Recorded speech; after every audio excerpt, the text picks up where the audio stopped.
iPhone factories are not really Apple factories as you think. Weird, right? Well, things will be clear in a bit. iPhone, a subsidiary of Apple, a company well known for its tremendous tech-centered products like the iPhone, the iPad, and the iPod, MacBook, etc., they are also notorious for their overpriced devices, according to some critics. If you are tech-focused, chances are you have heard the bad stories that have come out on Apple's factories in China. The story on the factory's employment of underage persons and a couple of suicides committed by the factory workers. Manufacturing of iPhones as we know it is a tedious process. Various aspects of the device like the screens, the chipset, batteries, etc. are manufactured by different companies including Samsung, Jabil Inc., NXP, the list goes on and on.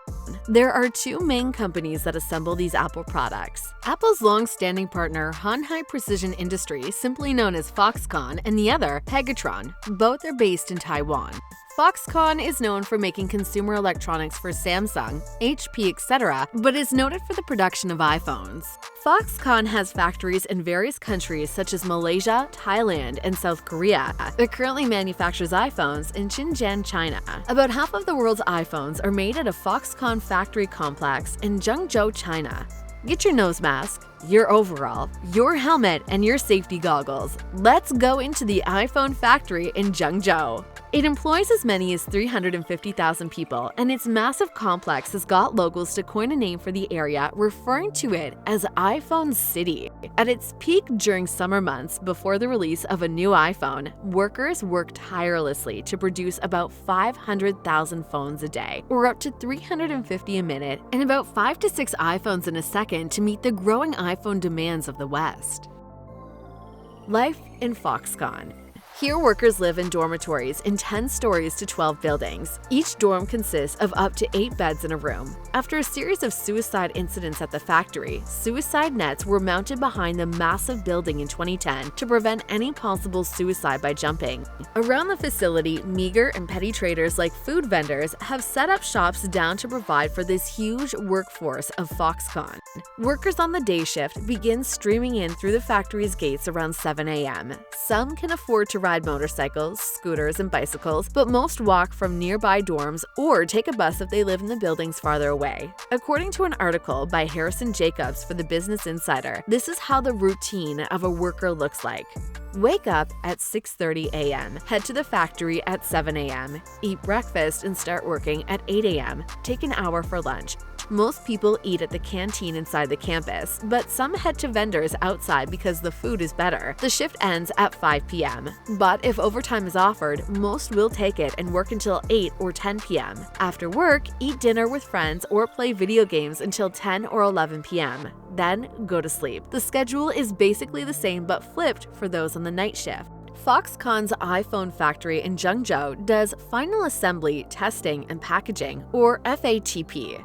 At this stage, it requires 400 different steps to assemble an iPhone. Numerous tasks are assigned to different workers. Most workers do one task repeatedly all day, such as polishing the screen, soldering one component, or fitting a single screw into the back of the phone. How workers are recruited. The government plays a big role in Foxconn's day-to-day running, providing very good tax incentives and other reliefs to make running the company easier. The government helps recruit, train, and house workers for the factory during peak iPhone production periods when the next iPhones are coming up. In 2016, state-owned coal companies lent workers to the factory. In 2017, the Financial Times reported that trade schools were requiring students as young as 16 to work at the factory to gain work experience to graduate. In the run-up to the launch of the iPhone X, many students were found to be working overtime, which is illegal under Chinese law. How much are workers paid? With such tough and plain boring work, the obvious question one would ask, how much are Foxconn workers paid?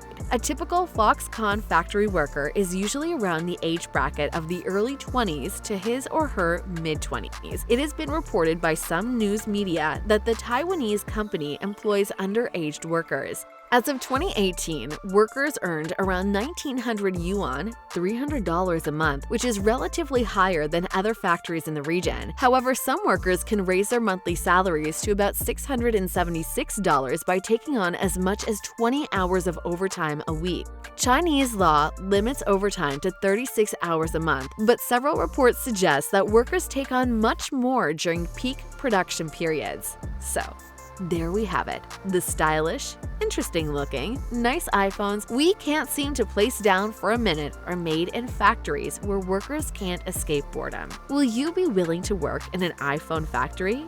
Share your thoughts with us in the comments section.